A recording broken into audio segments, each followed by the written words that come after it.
Hello Bangaloreans, a very good morning. This is HS Balram. I am back with another stakeholder of this great city. With me in the hot seat today is Mr. P.B. Ramamurthy, BWSSB Chairman. Someone who quenches our thirst, someone who disposes of our waste. At least that is what he is supposed to do. But is he doing to it our satisfaction? Is he able to augment sufficient water to meet the city's demands? Let us ask him. Welcome Mr. Ramamurthy. Morning. Thank you. Mr. Ramamurthy, Bangaluru's population is around 65 lakh. The demand for drinking water is about 1300 million litres per day. The supply, however, is only about 900 million litres per day. A huge difference. What's the department doing? Yeah, in fact, our requirement, compared to our requirement, we have a shortage of nearly around 250 to 300 MLD of water. And we have plans, of course. We already have started a project of bringing another 500 million litres per day. The project is on, and by March next. Where from Kaveri? This is from Kaveri River, 100 kilometers away. And by March next year, you will be able to supply another 500 MLD of water, taking it to 1400 MLD of water per day. Okay. So still there will be 300 even short. then, by the time again there will be increase in the population, there will be some shortage. So this water shortage issue has to be addressed in Bangalore city. So however much water that we are going to bring from outside, with the kind of development that is happening in Bangalore city, so the water shortage will continue to happen. But only thing, it may reduce to some extent, to a great extent, by bringing another 500 by March next. So another 6 months time, you should be able to have another 500 ML. So work is on. About 75% of the work is already over. So this is a huge work. In fact, bringing water from Kaveri about 100 kilometers away and pumping it to a height of 500 meters. And for your information, this is a water supply system in Bangalore. It's a very unique system in the entire world. We are bringing, that's what, we are bringing water for a distance of 100 kilometers from Kaveri. Of course, many other cities also may bring, but the speciality is that it's being pumped to a height of 500 meters.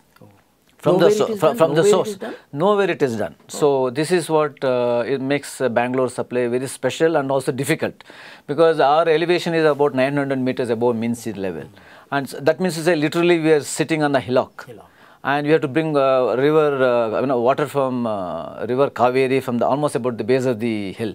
So if you can compare it, 500 meters means almost about 7 Qutub Minars put one above the other. That is the kind of height to which it has to be pumped. So our more than 100 very huge motors are working 24/7, 365 days to pump water to Bangalore city. Do you have your own captive power plant? No, we do not have any captive power. This thing, it has been worked out. It doesn't work out very economically. All these power breakdowns and all, what? Even then, I think we depend on our power grid, only power supplied by the KPTCL and the BESCOM.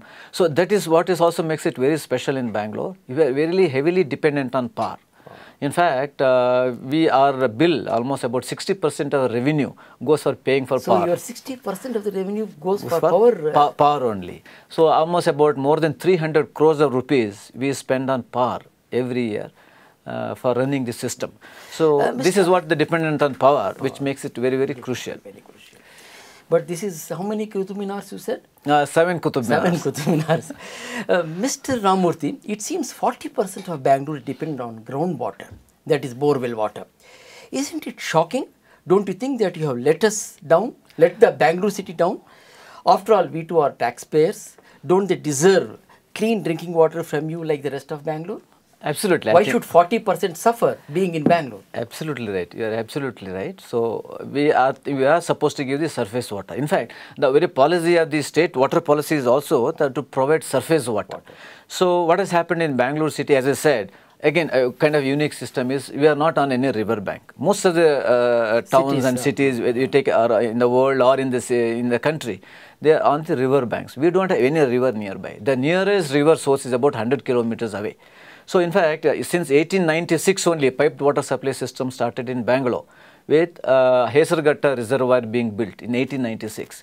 Then came the Tippagonnahಳ್ಳಿ reservoir in 1933. Sir M. Yeshwaraya was responsible.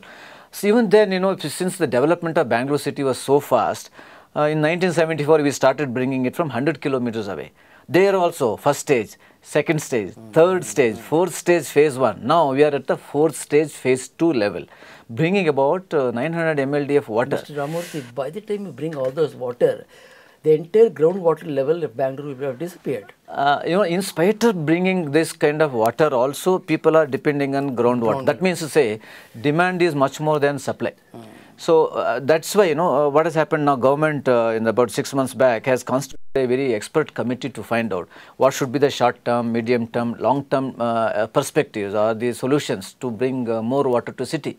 The way that Bangalore is growing, both horizontally and vertically, the demand of water is increasing so much, it has become very difficult to supply that much quantity of water because of the other locational and geographical problems. But of course, we continue to find some other sources also for which this expert committee has been constituted. But we find that bore wells are being dug indiscriminately. Who gives them the permission? BWSSB or BBMP? As of now, so far, there have been no legislation to curb borewell drilling. There have been no legislation at all. Anybody can drill? Anybody can drill any number, anywhere.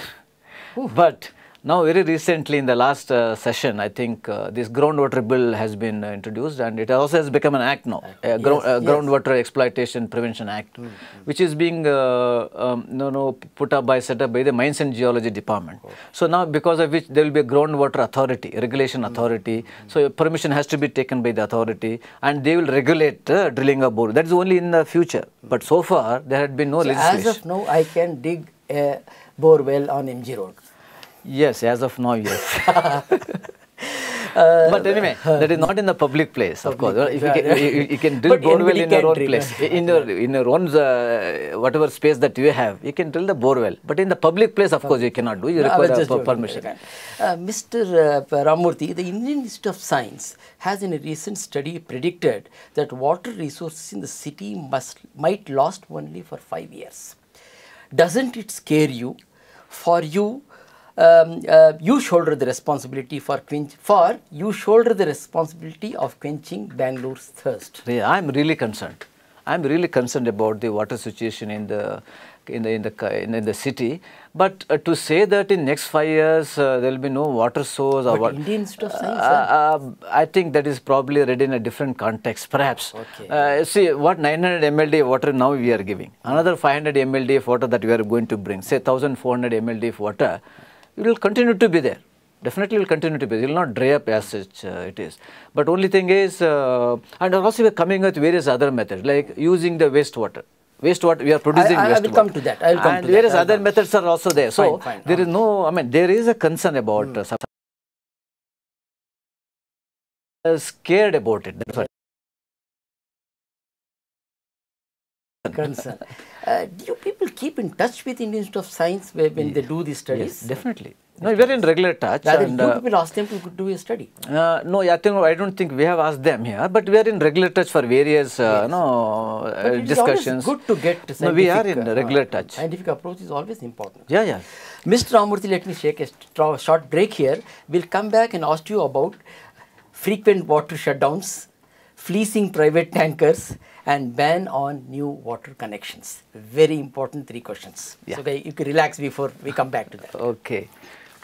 In conversation with the Bangalore water supply. Ramamurthy, thank you. Most residents get water supply on alternate days. That too only for a few hours. In the name of maintenance, you shut down supply often. That too on a water supply day, which means no water for 3 consecutive days.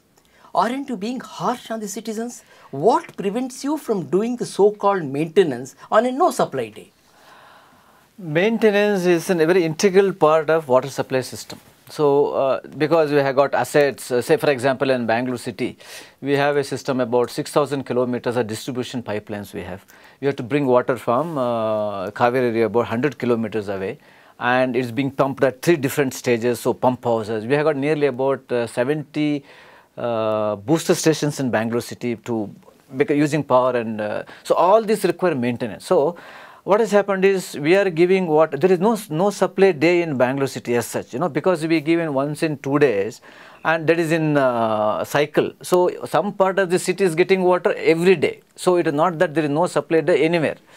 Though of course in a particular area you may get once in 2 days. 2 days. But during that time water is also being given in the neighboring area. So when you go for maintenance, maintenance is not limited to a very small area. So maintenance is limited to and asset is giving service for a larger area. So whenever you take maintenance, some part of the city where the water is being supplied would get affected definitely. No, but to that extent, of course, there will be some. Mr. Ramamurthy, I want to intervene here. Yeah. What kind of maintenance work do? Every other day you shut down. After every 3 or 4 weeks, you announce in newspapers, tomorrow no water supply. You have done your job. What about people? Where will they get water? I don't think that is so frequent, but what has happened is ours we have got a very regular system of maintenance as far as water supply is concerned, and it is not so frequent. But what is happening is, as I said earlier, we are very much depending on power. So power, if there is a power interruption, then what happens? Entire water supply system doesn't work. So that is a kind of a natural kind of disruption in the water supply system. Especially when there is a power interruption at the TK Halli, Haro Halli, this is where in the near where the water is being produced. Then entire city gets affected. So because of the power interruption, there is more discontinuity in supply of water rather than taking our own maintenance this thing.